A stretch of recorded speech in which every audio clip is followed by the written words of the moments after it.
بسم اللہ الرحمن الرحیم۔ آج ہم صلہ رحمی پہ گفتگو کریں گے۔ صلہ رحمی کیا ہے؟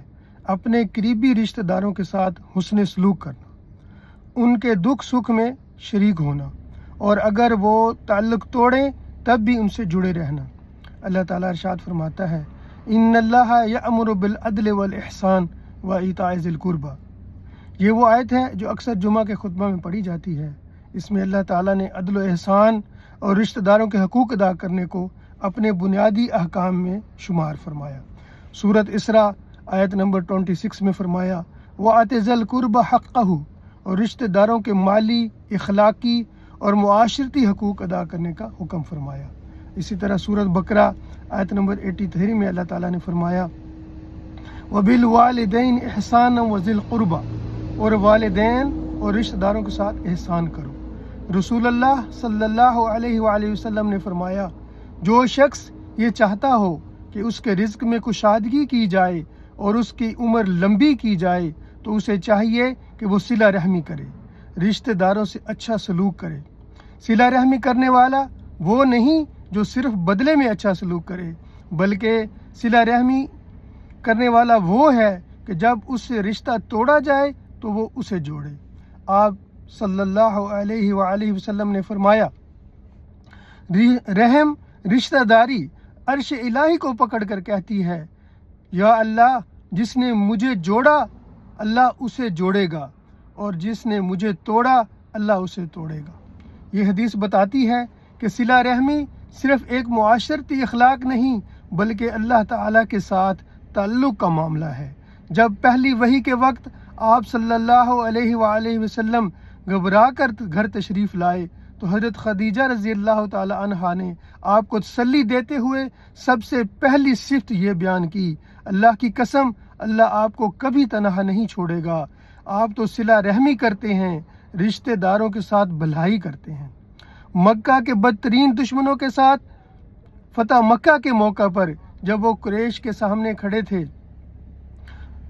جنہوں نے آپ صلی اللہ علیہ وآلہ وسلم اور آپ کے خاندان پر ظلم کی انتہا کر دی تھی، آپ صلی اللہ علیہ وآلہ وسلم نے خاندانی تعلق اور رحمت کا مظاہرہ کرتے ہوئے فرمایا، آج تم پر کوئی گرفت نہیں، جاؤ تم سب آزاد ہو۔ اصل صلہ رحمی کیا ہے؟ آپ نے فرمایا، بدلہ چکانے والا صلہ رحمی کرنے والا نہیں ہے، بلکہ صلہ رحمی کرنے والا وہ ہے کہ جب اس سے رشتہ توڑا جائے تو وہ اسے جوڑے۔ اسلام میں رشتہ داری کو توڑنا، قطع تعلقی کرنا یا بات چیت بند کرنا کبیرہ گناہوں میں شمار ہوتا ہے۔ کسی مسلمان کے لیے جائز نہیں کہ وہ اپنے بھائی سے 3 دن سے زیادہ تعلق منقطع رکھے۔ جب دونوں ملیں تو ایک ادھر منہ پھیر لے اور دوسرا ادھر۔ ان دونوں میں بہتر وہ ہے جو اسلام میں پہل کرے۔ آپ نے واشگاف الفاظ میں فرمایا، قطع رحمی کرنے والا جنت میں داخل نہیں ہوگا۔ بنی آدم کے اعمال ہر جمعرات اور جمعہ کی رات اللہ کی بارگاہ میں پیش کیے جاتے ہیں، لیکن قطع رحمی کرنے والے کا کوئی عمل قبول نہیں کیا جاتا۔ جب حضرت عائشہ رضی اللہ تعالی عنہا پر منافقین نے تہمت لگائی تو ان لوگوں میں مصطح بن اساسہ بھی شامل ہو گئے تھے۔ وہ حضرت ابو بکر رضی اللہ تعالی عنہ کے قریبی رشتہ داروں میں تھے اور غریب تھے، اور حضرت ابو بکر ان کا خرچ اٹھایا کرتے تھے۔ جب حقیقت سامنے آئی تو حضرت ابو بکر نے قسم کھائی کہ اب میں مصطح کی مالی مدد نہیں کروں گا۔ اس واقعہ کو سورہ نور آیت نمبر 22 میں اللہ تعالیٰ نے ذکر فرمایا، تم میں سے فضل اور وسعت والے لوگ اس بات کی قسم نہ کھائیں کہ وہ اپنے رشتہ داروں، مسکینوں اور اللہ کی راہ میں ہجرت کرنے والوں کو کچھ نہیں دیں گے۔ انہیں چاہیے کہ معاف کر دیں اور درگزر کریں۔ کیا تم پسند نہیں کرتے کہ اللہ تمہیں معاف کر دے؟ اور اللہ بہت بخشنے والا، نہایت رحم والا ہے۔ یہ آیت سنتے ہی حضرت ابو بکر نے فرمایا، کیوں نہیں، اللہ کی قسم میں چاہتا ہوں کہ اللہ مجھے معاف فرما دے۔ پھر انہوں نے فوراً مصطح کا وظیفہ دوبارہ جاری کر دیا، بلکہ فرمایا کہ اب میں اسے کبھی بھی بند نہیں کروں گا۔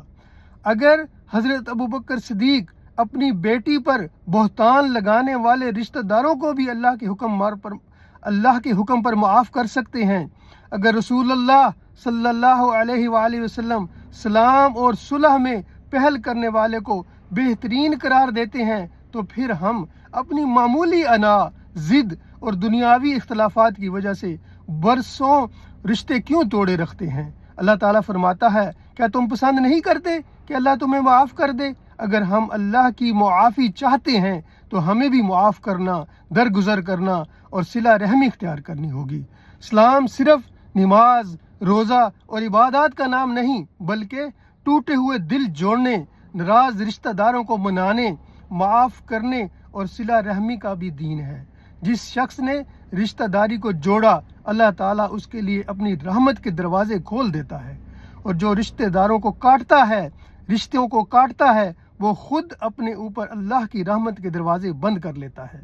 دوستو، آج ہمارے معاشرے میں چھوٹی چھوٹی باتوں، انا، ایگو یا زمین و جائیداد کے تنازعات پر سالوں سال رشتہ داروں سے بول چال بند رہتی ہے۔ یاد رکھیں، اگر رشتہ دار سخت مزاج بھی ہوں تب بھی اللہ کی رضا کے لیے جھک جانا اور تعلق قائم رکھنا ہی اصل کامیابی ہے۔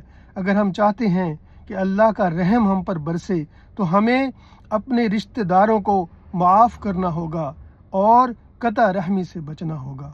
آمین۔